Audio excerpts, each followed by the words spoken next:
ভয়ভীতি প্রদর্শন করে সিএনজি, লেগুনা এবং অটোরিকশা থেকে চাঁদা উত্তোলনের অভিযোগে ৮ জনকে গ্রেপ্তার করেছে গাজীপুর মহানগরের ডিবি পুলিশ দক্ষিণ।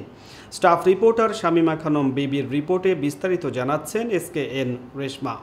গত মঙ্গলবার গাজীপুর মহানগরীর টঙ্গী পূর্ব থানাধীন স্টেশন রোড এলাকা থেকে তাদের গ্রেপ্তার করা হয়। তবে অভিযানের সময় আরও ৭ জন কৌশলে পালিয়ে যায় বলে জানিয়েছে ডিবি।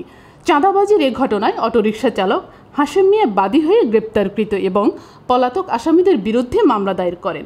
গ্রেপ্তারকৃত চাঁদাবাজরা হলেন রফিকুল ইসলাম রতন, মোহাম্মদ ফজলুল হক, মোহাম্মদ সেলিম, মোহাম্মদ রমজান আলী, সেলিম আহমেদ, জান শরীফ, মোহাম্মদ মিন্টু মিয়া, মোহাম্মদ জাকির হোসেন। পলাতকরা হলেন সাদ্দাম, আলামিন, শাহাবুদ্দিন, খোরশেদ, সেলিম শিকদার, বিকাশ সেলিম, আলম, স্বপন।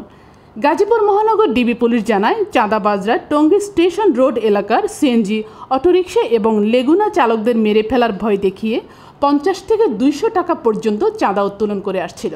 পরবর্তীতে চাঁদাবাজির শিকার এসব চালকরা ডিবি পুলিশের সাহায্যে প্রার্থনা করলে ডিবি পুলিশ অভিযান পরিচালনা করে ৮ জন চাঁদাবাজকে গ্রেপ্তার করে।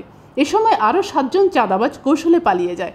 গ্রেপ্তারকৃতদের কাছ থেকে চাঁদাবাজির ৭,৭৬০ টাকা উদ্ধার করা হয়।